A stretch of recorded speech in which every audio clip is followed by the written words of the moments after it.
Hello students, welcome back. Today we will discuss about the remaining part of cement.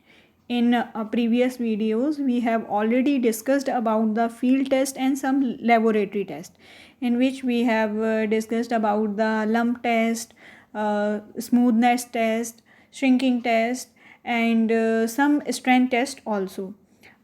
Previous videos आप देख लीजिए एक बार, जो cement की टेस्टिंग की रिलेटेड है, अगर आपको फील्ड टेस्ट और कुछ स्टार्टिंग के जो हमारे लैब टेस्टिंग थी उसके बारे में अगर जानना है तो नाउ जो रिमेनिंग पार्ट है हमारा टेस्टिंग का, उसमें compressive strength test, tensile strength test और केमिकल कंपोजिशन टेस्ट अभी हमारे इस पार्ट में हम कंसीडर कर रहे हैं. So first of all compressive strength test. First of all prepare a mold of 75 mm size having cement to sand ratio of 1:3. हम सबसे पहले एक मोल्ड प्रिपेयर करेंगे सीमेंट का, जिसमें हम उसका साइज़ रखेंगे 75 mm. एक क्यूब होगा जिसकी हर साइड 75 mm की होगी, और इस केस में हमारा जो फोर्स एरिया होगा वो 50 सेंटीमीटर स्क्वायर का होगा. ओके, 50 सेंटीमीटर स्क्वायर, क्योंकि हम किसी एक फेस पर ही लोड लगाएंगे. ठीक है. इसके बाद जो हमारा रेशियो होना चाहिए सीमेंट और सैंड का, वो 1:3 मीन्स 1 पार्ट सीमेंट और 3 पार्ट एन्योर सैंड होगी. इसमें एन्योर जो है, एन्योर का मतलब मैं बता देती हूँ. Ennore is the place in south where this sand is found. एक प्लेस है यहाँ हमारा साउथ इंडिया साइड में, वहाँ की हम कंसिडर करते हैं. अगर हमें वाटर की परसेंटेज कैलकुलेट करनी है तो P/4 + 3% हम यूज़ करेंगे. P/4 + 3, ये वाटर की क्वांटिटी को कैलकुलेट करने के लिए इतना परसेंटेज वाटर हम कंसीडर करेंगे एक्चुअली. ठीक है. तो अभी normally water cement ratio must be maintained 0.4 और 40% एक्चुअली. ठीक है. Then place the sample in water for curing up to the desired age. कुछ टाइम के लिए हम इसको वाटर में प्लेस कर देंगे. And then test the sample for its compressive strength test in universal testing machine. Actually universal testing machine में हम टेंसाइल और कंप्रेसिव दोनों ही फाइंड आउट करते हैं, और ये हमने स्टार्टिंग में ही पढ़ा होता है. सो हम इसके थ्रू, इसकी हेल्प से कंप्रेसिव स्ट्रेंथ फाइंड आउट कर लेंगे अपने सीमेंट क्यूब की. ठीक है. Now next part is tensile strength test.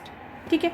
Tensile strength test में there is no test to measure the tensile strength of cement directly. हम अगर सीमेंट की डायरेक्टली कोई टेंसाइल स्ट्रेंथ फाइंड आउट करना चाहते हैं तो इट्स नॉट पॉसिबल एक्चुअली. ठीक है. In this test 12 number of standard briquettes are prepare to measure the tensile strength of the cement. हम क्या करते हैं, 12 ब्रिक्विट्स बनाते हैं. ब्रिक्विट्स शेप के हम इसको तैयार करते हैं, एंड देन उसकी हम सीमेंट, उस केस में हम टेंसाइल स्ट्रेंथ फाइंड आउट करते हैं सीमेंट की. टेंसाइल स्ट्रेंथ कब फाइंड आउट करते हैं? Load at failure minimum cross sectional area. उसका मिनिमम क्रॉस सेक्शनल एरिया पर लोड एट फेलियर, एक तो हम देखते हैं 25.4 बाई 25.4 mm² के एरिया पर लोड लगाते हैं, और फिर फेलियर देखते हैं कितने लोड पर आ रहा है. एंड दूसरा केस हम कह सकते हैं 6.45 सेंटीमीटर स्क्वायर एरिया को कंसीडर करते हुए उस पर हम लोड लगाते हैं, एंड देन हम देखते हैं कि फेलियर कितना आया. This test is performed on 12 briquettes and we take average of tensile strength. सारी वैल्यूज़ हमने निकाल ली, लोड निकाल लिया, एंड देन उस लोड का हम एवरेज निकालते हैं, और वही हमारे उस सीमेंट की टेंसाइल स्ट्रेंथ होती है. Now come to the next part, chemical composition test. The ratio of alumina to iron oxide should not be less than 0.66. हम सबसे पहले एल्यूमिना और आयरन ऑक्साइड का रेशियो देखते हैं. रेशियो जो है वो हमारा 0.66 से कम नहीं होना चाहिए फॉर बेटर और good cement. The ratio of lime to silica, alumina and iron oxide should not be less than 0.66 and not be greater than 1.02.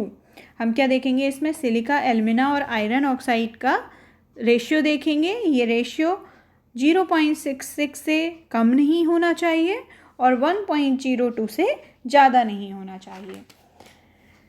जो हमारा ये रेशियो है लाइम टू सिलिका, इस रेशियो को हम LSF बोलते हैं। सॉरी, ये LSF है, LAS नहीं है, ये गलत हो गया है यहाँ पर by mistake. LSF meaning lime saturation factor. ठीक है, लाइम सैचुरेशन फैक्टर हमारा 0.66 से 1.02 के बीच में आना चाहिए। देन कुछ और चीज़ें भी हम इसमें फाइंड आउट करते हैं। Total loss on ignition should not be greater than 4%। हमारा जो इग्निशन में लॉस हुआ है, कम मतलब डिक्रीज़ जो हुआ है, वो 4% से ज़्यादा नहीं डिक्रीज़ होना चाहिए। Total sulphur content should not be greater than 2.75%। 2.75% से सल्फ़र का क्वांटिटी ज़्यादा नहीं होना चाहिए।